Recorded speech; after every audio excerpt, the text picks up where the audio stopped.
લીંબાદ ગોવિંદનગરમાં યુસુફ ગેંગનો આતંક છે. આરોપીઓની સરઘસગાડી કાયદાનું પાલન કરાવતી પોલીસ લીંબાદ વિસ્તારના ગોવિંદનગરમાં યુસુફ ગેંગનો આતંક ચરમસીમાએ પહોંચ્યો હતો, જ્યાં પાર્કિંગના હપ્તાની બાબતમાં એક યુવક પર બેરહેમીપૂર્વક જીવલેણ હુમલો કરવામાં આવ્યો હતો. આ હુમલાની ઘટના સીસીટીવી કેમેરામાં કેદ થઈ ગઈ હતી, જેમાં 6 જેટલા અસામાજિક તત્વો યુવકને ચપ્પુ તથા પગ વડે માર મારતા જોવા મળ્યા હતા. જોકે પોલીસે તાત્કાલિક કાર્યવાહી કરી ધમાલ મચાવનારા 6 જેટલા અસામાજિક તત્વોની ધરપકડ કરી કાયદાનો ડર પેદા કર્યો છે.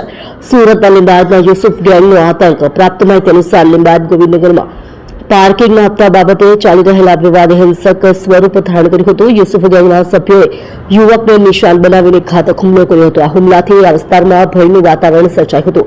સમગ્ર ઘટનાના સીસીટીવી ફૂટેજ પોલીસને મળતા તેમણે તાત્કાલિક એક્શન લીધા હતા અને આ હુમલામાં સામેલ યુસુફ ગેંગના 6 આરોપીઓને ગણતરીના કલાકોમાં ઝડપી પાડ્યા હતા. આતંક મચાવનાર 6 આરોપીઓની ધરપકડ બાદ પોલીસે તેમની સામે કડક કાર્યવાહીના ભાગરૂપે તમામ આરોપીઓનું ઘટના સ્થળે સરઘસ કાઢ્યું હતું. કાયદાનું પાલન કરાવવા અને અન્ય અસામાજિક તત્વોમાં ભય પેદા કરવાના હેતુથી પોલીસે આરોપીઓને ઘટના સ્થળે લઈ જઈને સમગ્ર ઘટનાનું રિકન્સ્ટ્રક્શન પણ કરાવ્યું હતું.